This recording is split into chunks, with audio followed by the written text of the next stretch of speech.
अवसार्स classroom में खुशामदीद।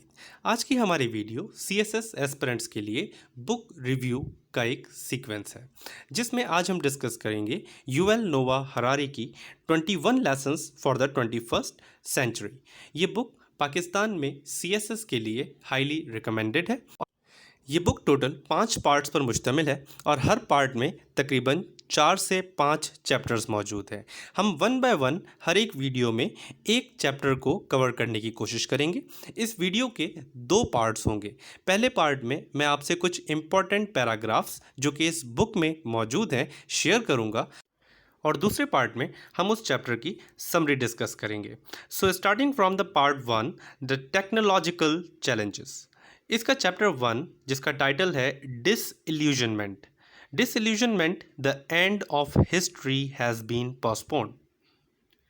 Introduction में writer कहता है कि my focus is on current affair and on the intermediate future of human societies. What is happening right now? What are today's greatest challenges and choices?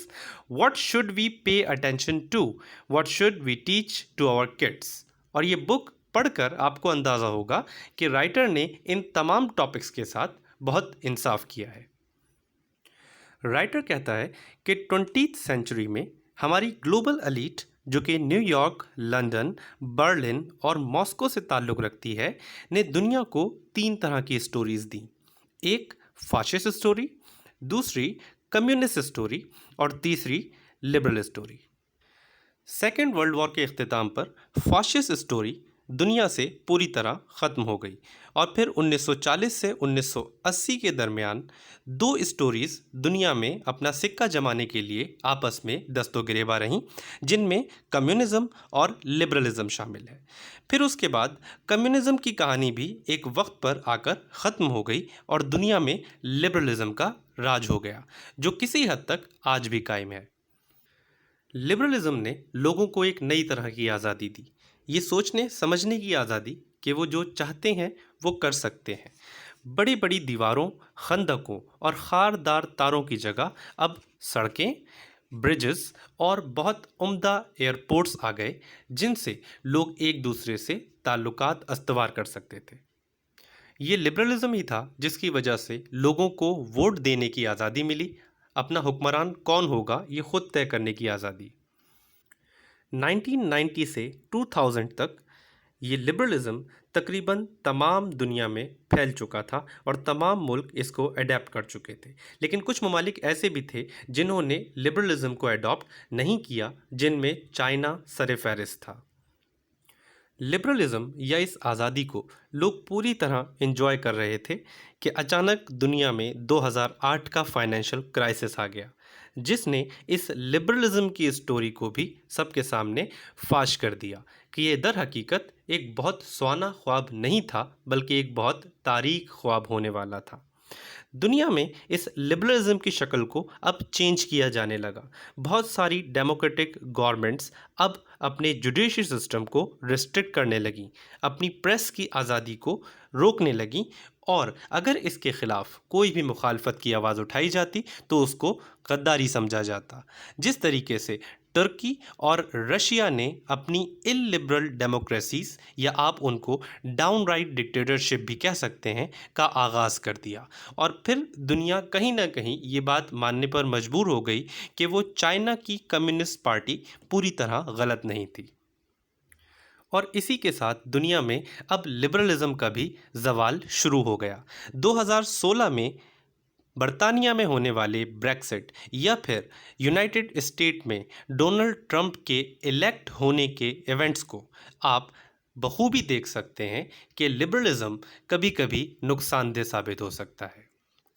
Harare लिखता है कि अभी कुछ साल पहले ही अमेरिका और यूरोप कोशिश कर रहे थे कि इराक और लिबिया में गन पॉइंट पर लिबरलिज़म लागू किया जाए, लेकिन अब हालात ये हैं कि केंटकी या न्यूयॉर्क जैसे शहरों के लोग अब ये सोचने पर मजबूर हैं कि क्या लिबरलिज़म एक अच्छी चॉइस थी।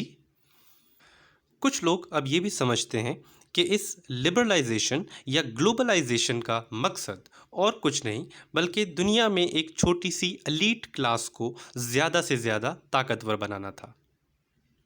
लेकिन हरारे के लिए ज़्यादा परेशानी की बात ये नहीं, बल्कि हिस्टोरियन होने के नाते वो ये सोचता है कि ज़्यादा मुश्किल की बात ये है कि 1938 में लोगों के पास तीन चॉइसेस थीं, फाशिज्म, कम्युनिज्म और लिबरलिज्म, जिनमें से उन्होंने किसी एक को चुनना था।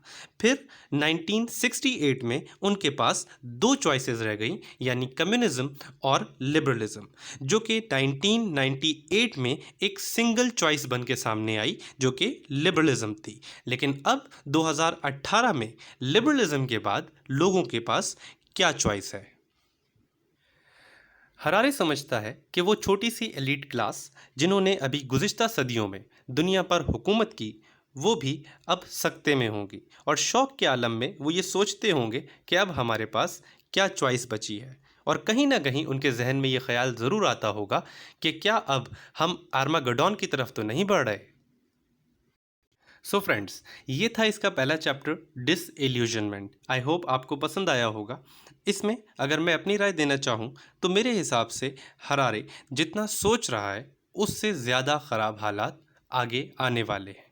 बिकॉज़ हम सब जानते हैं कि उस वक्त जब दुनिया में फाशिज्म भी एक चॉइस हुआ करती थी, या नाजीज़ के ज़माने में कम्युनिज़्म एक चॉइस हुआ करती थी, उस वक्त दुनिया के पास मल्टीपल ऑप्शंस मौजूद थे। लेकिन आज जब आप एक लिबरल दुनिया में जी रहे हैं, आप अपने आप को लिबरल कहते तो हैं, लेकिन उस लिबरलिज्म का आपको क्या फ़ायदा हो रहा है? इन लिबरलिज्म्स और इन लिबरल लोगों की वजह से ही वो तमाम काम दुनिया में हो रहे हैं जो मेजॉरिटी के ना चाहते हुए भी हो जाते हैं। जैसे कि अमेरिका में मिसाल दी गई कि अमेरिका में डोनाल्ड ट्रंप के इलेक्शन, अब अगर अक्सरियत में अमेरिका की राय पूछी जाए, सो मेरा नहीं ख्याल कि वहाँ पर डोनाल्ड ट्रंप बहुत ज़्यादा मकबूल होगा। बट फिर भी वो इलेक्ट हुआ। इसकी वजह क्या है? इसकी वजह है लिबरलिज्म, कि एक ऐसा शख्स उन पर मुसल्लत कर दिया गया जो कि उनके काबिल नहीं था। इसके अलावा ब्रेक्सिट, आप वो लोग जो हालात हाजरा से बाखबर रहते हैं उनको अंदाज़ा होगा कि अभी कुछ साल पहले लाइक 2016 में बरतानिया में ब्रेक्सिट हुआ, और ब्रेक्सिट वोट के नतीजे में वो तमाम फैसले कारामद साबित हुए, कारगर हो गए, जो कि बरतानिया के मफाद में नहीं थे।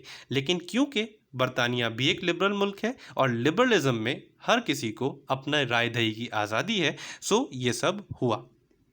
सो लिबरलिज्म के बाद अब ये बात वाज़ेह है कि दुनिया अपने उस आखिरी जंग जिसका वादा किया गया है उसकी तरफ बढ़ रही है, जिसको आर्मेगेडॉन कहते हैं। सो ये मेरी तरफ से, आप लोगों की तरफ से प्रीशियस कमेंट्स का मुझे इंतज़ार रहेगा। ये मेरा रिव्यू है। मुझे खुशी होगी कि अगर कोई और हमारे कोलीग जिन्होंने इस बुक को पढ़ा हो या अभी पढ़ रहे हों, इस पर अपने व्यूज़ देना चाहें, so they are most welcome. Thank you very much.